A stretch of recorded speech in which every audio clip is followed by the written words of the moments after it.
Hi ಎಲ್ರಿಗೂ ನಮಸ್ಕಾರ. ನೀವು ನೋಡ್ತಾ ಇದ್ದೀರಾ ಸ್ಪೀಡ್ ಪ್ಲಸ್ ಕರ್ನಾಟಕ. ನಾನು ನಿಮ್ಮ ಮಂಜು ಗೌಡ. ಸಾಕಷ್ಟು ದಿನಗಳಿಂದ ಕನ್ನಡ ಚಿತ್ರರಂಗದ ಅಭಿಮಾನಿಗಳು, ಮತ್ತೊಂದು ಕಡೆ ದರ್ಶನ್ ಅವರ ಅಭಿಮಾನಿಗಳು, ಮತ್ತೊಂದು ಕಡೆ ಸುದೀಪ್ ಅವರ ಅಭಿಮಾನಿಗಳು ಎಲ್ಲರೂ ಕಾಯ್ತಾ ಇರುವಂತಹ ಒಂದು ವಿಚಾರ ಏನಪ್ಪ ಅಂತ ಹೇಳಿದ್ರೆ, ಈ ಇಬ್ಬರು ಮತ್ತೆ ಯಾವಾಗ ಒಂದಾಗ್ತಾರೆ, ಮತ್ತೆ ಯಾವಾಗ ಒಟ್ಟಿಗೆ ಕಾಣಿಸ್ಕೋತಾರೆ. ನಾವು ಕನ್ನಡಿಗರಿಗೆ ಈ ಇಬ್ಬರನ್ನು ಒಟ್ಟಿಗೆ ತೆರೆ ಮೇಲೆ ನೋಡುವ ಭಾಗ್ಯ ನಮಗೆ ಇಲ್ವಾ? ಈ ತರಹದ್ದು ಸಾಕಷ್ಟು ಆಸೆಗಳು, ಸಾಕಷ್ಟು ಕನಸುಗಳು ಇಬ್ಬರ ಅಭಿಮಾನಿಗಳ ಜೊತೆಗೆ ಸಾಕಷ್ಟು ಕನ್ನಡ ಚಿತ್ರರಸಿಕರಲ್ಲಿ ಕೂಡ ಆವಾಗವಾಗ ಕಾಣಿಸ್ತಾನೆ ಇರುತ್ತೆ. ದರ್ಶನ್ ಅವರ ಸುದೀಪ್ ಅವರ ಸ್ನೇಹ ಸಾಕಷ್ಟು ವರ್ಷಗಳ ಹಿಂದೆ ಮುರಿದುಬಿತ್ತು. ದರ್ಶನ್ ಅವರು ಅಫಿಷಿಯಲ್ ಆಗಿ ತಮ್ಮ ಟ್ವಿಟರ್ ಖಾತೆಯ ಮೂಲಕ ಟ್ವೀಟ್ ಮಾಡುವ ಮೂಲಕ ಈ ಇಬ್ಬರ ಸ್ನೇಹಕ್ಕೆ ಫುಲ್ ಸ್ಟಾಪ್ ಇಟ್ಟಿದ್ರು. ಅದಾದ ನಂತರ ಮತ್ತೆ ಈ ಇಬ್ಬರು ಕೂತ್ಕೋತಾರೆ, ಮಾತಾಡ್ತಾರೆ, ಬಗೆಹರಿಸ್ಕೋತಾರೆ, ಅಥವಾ ಯಾರಾದರೂ ದೊಡ್ಡ ನಟರು ಈ ಇಬ್ಬರ ನಡುವೆ ಸಂಧಾನ ಮಾಡ್ತಾರೆ. ಸಾಕಷ್ಟು ಕನಸುಗಳು, ಸಾಕಷ್ಟು ಊಹಾಪೋಹಗಳು, ಸಾಕಷ್ಟು ರೂಮರ್ಸ್ಗಳನ್ನು ನಾವು ಕೇಳ್ತಾನೆ ಇದ್ವಿ. ಆದರೂ ಕೂಡ ಇವತ್ತುವರೆಗೂ ಕೂಡ ಯಾರ ಕೈಯಲ್ಲೂ ಅದನ್ನು ಮಾಡೋದಕ್ಕೆ ಆಗಿಲ್ಲ. ಈ ಇಬ್ಬರು ಕೂಡ ಅಂದರೆ ಚಾಲೆಂಜಿಂಗ್ ಸ್ಟಾರ್ ದರ್ಶನ್ ಅವರಾದರೂ ಆಯಿತು ಅಥವಾ ಸುದೀಪ್ ಅವರು ಆದರೂ ಆಯಿತು, ಈ ಇಬ್ಬರು ಕೂಡ ಈ ನಿಟ್ಟಿನಲ್ಲಿ ಪ್ರಯತ್ನ ನಡೆಸ್ತಾ ಇದ್ದಾರಾ ಅಥವಾ ಇಲ್ವಾ ಅನ್ನೋದು ಕೂಡ ನಮಗೆ ಗೊತ್ತಿಲ್ಲ. ಆರಂಭದ ದಿನಗಳಲ್ಲಿ ದರ್ಶನ್ ಅವರಿಗೆ ಎಲ್ಲರೂ ಹೊರಗಡೆ ಸಿಕ್ಕಾಗ ಮಾಧ್ಯಮಗಳಲ್ಲಿ ಪತ್ರಕರ್ತರು ಈ ಪ್ರಶ್ನೆಗಳನ್ನು ಕೇಳ್ತಾ ಇದ್ರು, ಯಾಕೆ ನೀವಿಬ್ಬರು ದೂರ ಆದ್ರಿ, ಮತ್ತೆ ಯಾವಾಗ ಒಂದಾಗ್ತೀರಾ ಅಂತ. ಅದಕ್ಕೆ ದರ್ಶನ್ ಅವರು ಖಡಕ್ಕಾಗಿ ರಿಪ್ಲೈಗಳನ್ನು ಕೊಡೋದಕ್ಕೆ ಸ್ಟಾರ್ಟ್ ಮಾಡಿ ಆದಮೇಲೆ ದರ್ಶನ್ ಅವರಿಗೆ ಈ ಪ್ರಶ್ನೆ ಎದುರಾಗೋದು ಕ್ರಮೇಣ ಕಮ್ಮಿ ಆಗ್ತಾ ಬಂತು. ಆದರೆ ಸುದೀಪ್ ಅವರು ದರ್ಶನ್ ಅವರ ಜೊತೆಗಿನ ಸ್ನೇಹವನ್ನು ಯಾವಾಗ ಮತ್ತೆ ಕಂಟಿನ್ಯೂ ಮಾಡ್ತೀರಾ, ನೀವಿಬ್ಬರು ಯಾವಾಗ ಒಂದಾಗ್ತೀರಾ ಅಂತಂದಾಗ ಹೆಸಿಟೇಷನ್ ಇಲ್ದಲೇ ಅವರು ಎಲ್ಲ ಪ್ರಶ್ನೆಗಳಿಗೂ ಉತ್ತರ ಕೊಡ್ತಾ ಇದ್ರು. ಸಮಯ ಬರಲಿ ಅಂತ ಹೇಳ್ತಾ ಇದ್ರು. ದರ್ಶನ್ ಅವರ ಸಲುವಾದ ಯಾವ ಪ್ರಶ್ನೆ ಕೂಡ ಎದುರಾದರೂ ಕೂಡ ಕಿಚ್ಚ ಸುದೀಪ್ ಅವರು ಇವತ್ತಿಗೂ ಕೂಡ ಉತ್ತರವನ್ನು ಕೊಡ್ತಾನೆ ಬಂದಿದ್ದಾರೆ. ಇದನ್ನು ನೋಡಿದಂತಹ ಕೆಲವು ಅಭಿಮಾನಿಗಳು ಇದ್ಯಾಕೋ ಒನ್ ಸೈಡೆಡ್ ಆಗ್ತಾ ಇದೆ, ಎರಡೂ ಕಡೆ ಇದ್ದರೆ ಮಾತ್ರ ಅದೊಂದು ಸ್ನೇಹ ಅಂತ ಅನ್ನಿಸ್ಕೊಳ್ಳುತ್ತೆ ಅನ್ನೋ ಒಪಿನಿಯನ್ನ ಕೂಡ ಶೇರ್ ಮಾಡಿದ್ರೂ ಸಹ ಸುದೀಪ್ ಅವರು ದರ್ಶನ್ ಅವರ ಬಗ್ಗೆ ಎದುರಾದಂತಹ ಪ್ರಶ್ನೆಗಳಿಗೆ ಉತ್ತರ ಕೊಡೋದನ್ನು ಇವತ್ತಿಗೂ ಕೂಡ ನಿಲ್ಲಿಸಿಲ್ಲ. ಈ ನಿಟ್ಟಿನಲ್ಲಿ ಮೊನ್ನೆ ಕೂಡ ಅಂದರೆ ಬಿಗ್ ಬಾಸ್ ಫಿನಾಲೆ ಏನು ಮುಗೀತು, ಫಿನಾಲೆ ಮುಗಿದ ಆದಮೇಲೆ ಸಾಮಾಜಿಕ ಜಾಲತಾಣ ಟ್ವಿಟರ್ ಎಕ್ಸ್ ಅಂತ ಏನಿದೆ ಅಲ್ಲಿ ಸುದೀಪ್ ಅವರು ಆಸ್ಕ್ ಸುದೀಪ್ ಅನ್ನೋ ಒಂದು ಅಭಿಯಾನವನ್ನು ಆರಂಭ ಮಾಡ್ತಾರೆ. ಈ ಅಭಿಯಾನ ಆರಂಭ ಆದ ತಕ್ಷಣ ಸಾಕಷ್ಟು ಪ್ರಶ್ನೆಗಳು ಸುದೀಪ್ ಅವರಿಗೆ ಟ್ವಿಟರ್ ಖಾತೆ ಎಕ್ಸ್ನಲ್ಲಿ ಎದುರಾಗುತ್ತೆ. ಅದರಲ್ಲಿ ಮೋಸ್ಟ್ ಆಫ್ ದ ಕ್ವಶನ್ಸ್ ಬಂದು ನೀವು ದರ್ಶನ್ ಅವರು ಯಾವಾಗ ಒಂದಾಗ್ತೀರಾ ಅನ್ನೋದೇ ಆಗಿರುತ್ತೆ. ಅದರಲ್ಲಿ ಇಬ್ಬರು ಅಭಿಮಾನಿಗಳು ಕೇಳಿದಂತಹ ಈ ಎರಡು ಪ್ರಶ್ನೆಗಳು ಇದೀಗ ವೈರಲ್ ಆಗ್ತಾ ಇದೆ.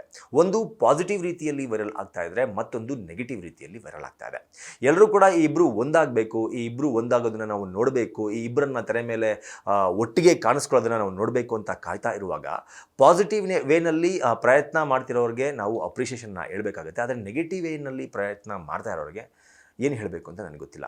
ಆದರೆ ನಾನು ಮೊದಲಿಗೆ ಹೇಳ್ಬಿಡ್ತೀನಿ ಯಾವ ಪ್ರಶ್ನೆಗಳು, ಯಾವ ಎರಡು ಪ್ರಶ್ನೆಗಳು ವೈರಲ್ ಆಗಿದೆ ಅನ್ನೋದನ್ನು ಮೊದಲು ಹೇಳ್ಬಿಡ್ತೀನಿ. ಮೊದಲನೇ ಪ್ರಶ್ನೆ, ಕರುನಾಡಿನ ಕೂರ ವಿಷ್ಣು ಅನ್ನೋರು ಕಿಚ್ಚ ಸುದೀಪ್ ಅವರಿಗೆ ಕೇಳ್ತಾರೆ. ಏನಂತ ಕೇಳ್ತಾರೆ ಅಂದರೆ, ಸರ್ ನಿಮ್ಮದು ಮತ್ತು ದರ್ಶನ್ ಅವರದ್ದು ಸಮಸ್ಯೆ ಯಾವಾಗ ಸಾಲ್ವ್ ಮಾಡ್ಕೋತೀರಾ, ಇನ್ನೂ ಎಷ್ಟು ಟೈಮ್ ತಗೋತೀರಾ, ಪ್ಲೀಸ್ ಹೇಳಿ ಅಂತ ಕೇಳಿದ್ದಾರೆ. ಆಸ್ಕ್ ಸುದೀಪ್ ಅನ್ನೋ ಹ್ಯಾಶ್ಟ್ಯಾಗನ್ನು ಬಳಸೋದ್ರ ಮೂಲಕ ಕಿಚ್ಚ ಸುದೀಪ್ ಅವರಿಗೆ ಈ ಪ್ರಶ್ನೆಯನ್ನು ಕೇಳಿದ್ದಾರೆ. ಮೋಸ್ಟ್ಲಿ ಈ ಪ್ರಶ್ನೆಯನ್ನು ಕೇಳಬೇಕಾದ್ರೆ ಅವ್ರಿಗೂ ಕೂಡ ಯಾವುದೇ ರೀತಿ ಅಂದಾಜು ಇರಲಿಲ್ಲ ಅನ್ಕೋತೀನಿ ಸುದೀಪ್ ಅವರು ಈ ಪ್ರಶ್ನೆಗೆ ಉತ್ತರ ಕೊಡ್ತಾರೆ ಅಂತ. ಆದರೆ ಸುದೀಪ್ ಅವರು ಈ ಪ್ರಶ್ನೆಗೆ ಉತ್ತರವನ್ನು ಕೊಟ್ಟೇ ಬಿಟ್ಟಿದ್ದಾರೆ. ಸುದೀಪ್ ಅವರು ಈ ಪ್ರಶ್ನೆಗೆ ಏನಂತ ಉತ್ತರ ಕೊಟ್ಟಿದ್ದಾರೆ ಅಂತ ನಾವು ನೋಡೋದಾದರೆ, ಸಮಸ್ಯೆ ಏನು ಅಂತ ಇಬ್ಬರು ಹುಡುಕ್ತಾ ಇದ್ದೀವಿ ಅಂತ ಬರೆದುಕೊಳ್ಳುವ ಮೂಲಕ ಒಂದು ಸ್ಮೈಲಿಂಗ್ ಇಮೋಜಿಯನ್ನು ಸಹ ಹಾಕಿದ್ದಾರೆ ಸುದೀಪ್ ಅವರು. ಎಸ್, ಅಂದರೆ ಸಮಸ್ಯೆ ಎಲ್ಲಾಯಿತು, ನಾವಿಬ್ಬರು ದೂರ ಆಗೋದಕ್ಕೆ ಕಾರಣ ಏನು, ನಾವಿಬ್ಬರು ದೂರ ಆಗಿದ್ದು ಯಾಕೆ, ನಾವಿಬ್ಬರು ಮತ್ತೆ ಒಂದಾಗೋದಕ್ಕೆ ಯಾಕೆ ಆಗ್ತಾ ಇಲ್ಲ, ಸಮಸ್ಯೆ ಎಲ್ಲಿದೆ ಅನ್ನೋದನ್ನು ಇಬ್ಬರು ಹುಡುಕ್ತಾ ಇದ್ದೀವಿ ಅನ್ನೋ ಅರ್ಥದಲ್ಲಿ ಕಿಚ್ಚ ಸುದೀಪ್ ಅವರು ಒಂದು ಟ್ವೀಟನ್ನು ಮಾಡಿದ್ದಾರೆ. ಇದನ್ನು ನೋಡಿದಂತಹ ಸಾಕಷ್ಟು ಅಭಿಮಾನಿಗಳಿಗೆ ಇನ್ನೇನು ಸದ್ಯದಲ್ಲೇ ದರ್ಶನ್ ಮತ್ತು ಸುದೀಪ್ ಇಬ್ಬರೂ ಸಹ ಒಂದಾಗ್ತಾರೆ, ಇಬ್ಬರನ್ನು ಮತ್ತೆ ಒಂದೇ ಫ್ರೇಮ್ನಲ್ಲಿ ನಾವು ನೋಡ್ಬೋದು ಅನ್ನೋ ಒಂದಷ್ಟು ಕನಸುಗಳು, ಒಂದಷ್ಟು ಆಲೋಚನೆಗಳು ಮೂಡಿದ್ದಂತೂ ಸುಳ್ಳಲ್ಲ. ಹೀಗಿರುವಾಗ ಮತ್ತೊಂದು ಪ್ರಶ್ನೆ ಎದುರಾಗುತ್ತೆ ಸುದೀಪ್ ಅವರಿಗೆ. ಅದೇ ಅಭಿಯಾನದಲ್ಲಿ, ಆಸ್ಕ್ ಸುದೀಪ್ ಅನ್ನೋ ಅದೇ ಅಭಿಯಾನದಲ್ಲಿ ಮತ್ತೊಂದು ಪ್ರಶ್ನೆ ಎದುರಾಗುತ್ತೆ. ಏನಪ್ಪ ಆ ಪ್ರಶ್ನೆ ಅಂತಂದರೆ, ಬಾಬು ಕೆ ಅನ್ನೋರು ಈ ಪ್ರಶ್ನೆಯನ್ನು ಕೇಳ್ತಾರೆ. ಸರ್, ನಮ್ಮ ವಿಷ್ಣು ದಾದಾ ಅವರ ಬಗ್ಗೆ ಒಂದು ವರ್ಡ್ ಅಲ್ಲಿ ಹೇಳಿ ಅಂತ ಕೇಳ್ತಾರೆ. ಅದಕ್ಕೆ ಸುದೀಪ್ ಅವರು ರಿಪ್ಲೈ ಮಾಡ್ತಾರೆ, ಮೈ ಐಡಲ್ ಅಂತ ರಿಪ್ಲೈ ಮಾಡಿ ಒಂದು ಹಾರ್ಟ್ ಇಮೋಜಿಯನ್ನು ಹಾಕ್ತಾರೆ. ಇದು ಇವಾಗ ನೆಗೆಟಿವ್ ಆಗಿರೋದು. ಅಯ್ಯೋ ಇದರಲ್ಲಿ ನೆಗೆಟಿವ್ ಏನಿದೆ ಅಂತ ನೀವು ಕೇಳ್ಬೋದು. ಹೌದು, ಇದನ್ನೇ ಕೆಲವು ಕಿಡಿಗೇಡಿಗಳು, ಮತಿಗೇಡಿಗಳು, ತಿಕ್ಕಲರು ಇಟ್ಕೊಂಡು ಏನು ಮಾಡಿದ್ದಾರೆ ಅಂತ ಹೇಳಿದ್ರೆ, ವಿಷ್ಣು ದಾದಾ ಅನ್ನೋ ಹೆಸರನ್ನು ತೆಗೆದು ಅಲ್ಲಿ ದರ್ಶನ್ ಅನ್ನೋ ಹೆಸರನ್ನು ಸೇರಿಸಿ ಅದನ್ನು ಫೇಕ್ ಮಾಡೋದ್ರ ಮೂಲಕ ದರ್ಶನ್ ಈಸ್ ಮೈ ಐಡಲ್ ಅನ್ನೋ ಥರ ಸುದೀಪ್ ಅವರು ಹೇಳಿದ್ದಾರೆ ಟ್ವಿಟರ್ ಖಾತೆ ಎಕ್ಸ್ನಲ್ಲಿ ಅನ್ನೋ ಥರ ಬಿಂಬಿಸಿ ಒಂದು ವರ್ಗದ ಅಭಿಮಾನಿಗಳಿಗೆ ನೋವುಂಟು ಮಾಡುವಂತಹ ಕೆಲಸವನ್ನು ಮಾಡ್ತಾ ಇದ್ದಾರೆ. ಇದರ ಇಂದಿನ ಉದ್ದೇಶ ಕ್ಲಿಯರ್ ಕಟ್ಟಾಗಿ ಗೊತ್ತಾಗುತ್ತೆ. ಇದನ್ನು ಯಾರು ಮಾಡಿದ್ದಾರೆ ಅವರಿಗೆ ಈ ಇಬ್ಬರೂ ನಟರು ಒಂದಾಗೋದು ಇಷ್ಟ ಇಲ್ಲ. ಈ ಇಬ್ಬರೂ ನಟರು ಒಂದೇ ಸಿನಿಮಾದಲ್ಲಿ ನಟಿಸೋದು ಇಷ್ಟ ಇಲ್ಲ. ಈ ಇಬ್ಬರು ಹಿಂಗೇ ಕಚ್ಚಾಡಿಕೊಂಡು ಈ ಇಬ್ಬರು ಕಚ್ಚಾಡ್ತಿಲ್ಲ, ಆದರೆ ಈ ಇಬ್ಬರ ಅಭಿಮಾನಿಗಳು ಹಿಂಗೇ ಕಚ್ಚಾಡಿಕೊಂಡು ಈ ಇಶ್ಯೂವನ್ನು ಜೀವಂತವಾಗಿ ಇಟ್ಟುಕೊಳ್ಳಬೇಕು ಅನ್ನೋದೇ ಈ ಮತಿಗೇಡಿಗಳು ಮಾಡಿರುವಂತಹ ಕೆಲಸದ ಉದ್ದೇಶ ಅನ್ನೋದು ಓಪನ್ ಆಗಿ ಗೊತ್ತಾಗ್ತಾ ಇದೆ. ಎಲ್ಲರೂ ಕಾಯ್ತಾ ಇದ್ದಾರೆ ದರ್ಶನ್ ಅವರು ಸುದೀಪ್ ಅವರು ಯಾವಾಗ ಒಂದಾಗ್ತಾರೆ, ಯಾವಾಗ ಬಿಗ್ ಸ್ಕ್ರೀನ್ ಮೇಲೆ ಒಟ್ಟಿಗೆ ಅವರನ್ನು ನೋಡ್ತೀವಿ, ಯಾವಾಗ ದರ್ಶನ್ ಅವರ ಚಿತ್ರದ ಪ್ರೆಸ್ ಮೀಟ್ಗಳಿಗೆ ಸುದೀಪ್ ಅವರು ಬರ್ತಾರೆ, ಸುದೀಪ್ ಅವರ ಚಿತ್ರದ ಪ್ರೆಸ್ ಮೀಟ್ಗಳಿಗೆ ದರ್ಶನ್ ಅವರು ಬರ್ತಾರೆ ಅಂತ ಎಲ್ಲರೂ ಎದುರು ನೋಡ್ತಾ ಇರುವಂತಹ ಸಂದರ್ಭದಲ್ಲಿ ಈ ತರಹದ ಕೆಲಸಗಳು ಆದಾಗ, ಈ ತರಹದ ಫೇಕ್ ನ್ಯೂಸ್ಗಳು ಹಬ್ಬಿದಾಗ, ಇದು ಫೇಕ್ ನ್ಯೂಸಾ ಅಲ್ವಾ ಅನ್ನೋದನ್ನು ತಿಳಿದುಕೊಳ್ಳದೆ ಕೆಲವು ಅಭಿಮಾನಿಗಳು ವರ್ತಿಸಿದಾಗ ಈ ಇಶ್ಯೂ ಇನ್ನೂ ದೊಡ್ಡದಾಗ್ತಾ ಹೋಗುತ್ತೆ ಹೊರತು ಸಾಲ್ವ್ ಆಗೋ ಯಾವ ಲಕ್ಷಣಗಳು ಕೂಡ ಇರೋದಿಲ್ಲ. ಇದೊಂದು ಫೇಕ್ ನ್ಯೂಸ್. ಸುದೀಪ್ ಅವರು ಆ ಥರ ಟ್ವೀಟ್ ಮಾಡಿಲ್ಲ. ವಿಷ್ಣು ದಾದಾ ಅನ್ನೋ ಹೆಸರನ್ನು ತೆಗೆದು ಅಲ್ಲಿ ದರ್ಶನ್ ಅನ್ನೋ ಹೆಸರನ್ನು ಸೇರಿಸಲಾಗಿದೆ. ಇದು ಸತ್ಯವಾದದ್ದು. ಇನ್ನು ಎಲ್ಲರೂ ಕೇಳ್ಬೋದು, ದರ್ಶನ್ ಅವರು ಸುದೀಪ್ ಅವರು ಯಾಕೆ ಒಂದಾಗಬೇಕು, ಅವರಿಬ್ಬರು ಒಂದಾಗೋದ್ರಿಂದ ಏನು ಯೂಸು, ಏನಾಗ್ಬಿಡುತ್ತೆ ಕನ್ನಡ ಚಿತ್ರರಂಗಕ್ಕೆ ಅವರಿಬ್ಬರು ಒಂದಾಗೋದ್ರಿಂದ ಅಂತ ಕೆಲವರು ಕೇಳ್ಬೋದು.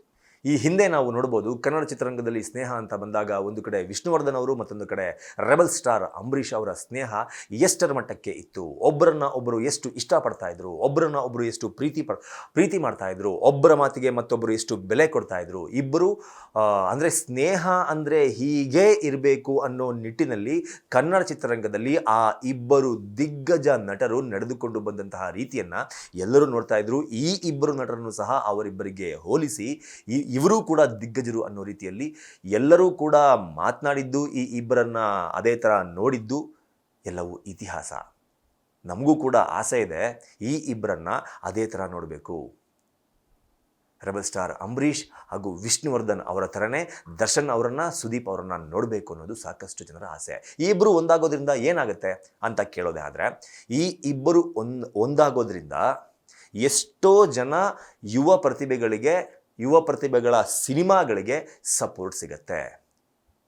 ಇವತ್ತಿಗೆ ದರ್ಶನ್ ಅವರು ಯಾವುದೋ ಒಂದು ಜಾಗಕ್ಕೆ ಬರ್ತಾ ಇದ್ದಾರೆ ಅಂತಂದರೆ ಅಲ್ಲಿ ಸೇರುವಂತಹ ಜನರು, ಅಲ್ಲಿ ನೆರೆಯುವಂತಹ ಮಾಧ್ಯಮ, ಅಲ್ಲಿ ಅವರು ಮಾತನಾಡುವಂತಹ ಮಾತು ಯಾವ ಮಟ್ಟಕ್ಕೆ ರೀಚ್ ಆಗುತ್ತೆ ಅನ್ನೋದನ್ನು ನೀವು ಕೂಡ ನೋಡಿದ್ದೀರಾ. ಇದೇ ತರಹ ಸುದೀಪ್ ಅವರು ಎಲ್ಲಿ ಬರ್ತಾರೆ ಅಲ್ಲಿ ಮಾಧ್ಯಮಗಳು ಜಾಸ್ತಿ ಇರುತ್ತೆ. ಸುದೀಪ್ ಅವರು ಎಲ್ಲಿ ಬರ್ತಾರೆ ಅಲ್ಲಿ ಜನಸಂದಣಿ ಜಾಸ್ತಿ ಇರುತ್ತೆ. ಸುದೀಪ್ ಅವರು ಆಡುವ ಮಾತು, ಸುದೀಪ್ ಅವರು ಮಾಡುವ ಟ್ವೀಟ್ ಎಲ್ಲವೂ ವೈರಲ್ ಆಗುತ್ತೆ, ಎಲ್ಲವೂ ನೆಕ್ಸ್ಟ್ ಲೆವೆಲ್ಗೆ ಹೋಗಿ ಮುಟ್ಟುತ್ತೆ. ಅಂದರೆ ಒಂದು ವಿಷಯ ಸಾಕಷ್ಟು ಜನರಿಗೆ ಮುಟ್ಟುವ ಸಲುವಾಗಿ ಈ ಇಬ್ಬರು ನಟರು ಮುಖ್ಯ ಆಗ್ತಾರೆ. ಒಬ್ಬೊಬ್ಬರೇ ಬಂದಾಗಲೇ ಈ ರೇಂಜಿಗೆ ಜನ ಸೇರ್ತಾರೆ, ಈ ರೇಂಜಿಗೆ ಮಾಧ್ಯಮಗಳು ಸೇರುತ್ತೆ, ಈ ರೇಂಜಿಗೆ ಜನ ಅವರ ಮಾತನ್ನು ಸೀರಿಯಸ್ ಆಗಿ ತಗೋತಾರೆ ಅಂತ ಅಂದಾಗ ಇಬ್ಬರು ಒಟ್ಟಿಗೆ ಬಂದರೆ ಹಿಂಗಿರಬೇಡ. ಯಾವುದೋ ಒಬ್ಬ ಯುವ ನಟನ ಸಿನಿಮಾ, ಹೊಸಬರ ಸಿನಿಮಾ ರಿಲೀಸ್ ಆಗ್ತಾ ಇದೆ ಅಂತಂದಾಗ ಈ ಇಬ್ಬರು ಬರ್ತಾ ಇದ್ದಾರೆ ಅಂತಂದರೆ ಆ ಸಿನಿಮಾಗೆ ಎಷ್ಟು ಬೂಸ್ಟ್ ಸಿಗಬೇಡ. ಈ ಇಬ್ಬರು ನಟರು ಒಟ್ಟಿಗೆ ಬರೋದ್ರಿಂದ ಹೊಸಬರ ಸಿನಿಮಾಗಳಿಗೆ ಹೆಚ್ಚಿನ ಸಪೋರ್ಟ್ಗಳು ಸಿಗುತ್ತೆ. ಹೊಸಬರ ಸಿನಿಮಾ ಪ್ರೆಸ್ ಮೀಟ್ಗಳಿಗೆ ಸಾಕಷ್ಟು ಮಾಧ್ಯಮಗಳು ಹರಿದು ಬರುತ್ತೆ. ಈ ಇಬ್ಬರು ನಟರು ಒಟ್ಟಿಗೆ ಒಂದು ವೇಳೆ ಆ್ಯಕ್ಟ್ ಮಾಡಿದ್ರೆ ಇಡೀ ಕನ್ನಡ ಚಿತ್ರರಂಗದಲ್ಲಿ, ಅಂದರೆ ಕರ್ನಾಟಕದಲ್ಲಿ ಇರುವ ಎಷ್ಟೋ ಮುಚ್ಚಿ ಹೋಗಿರುವ ಥಿಯೇಟರ್ಗಳು ಕೂಡ ಓಪನ್ ಆಗೋದಕ್ಕೆ ಸಾಧ್ಯ ಆಗುತ್ತೆ.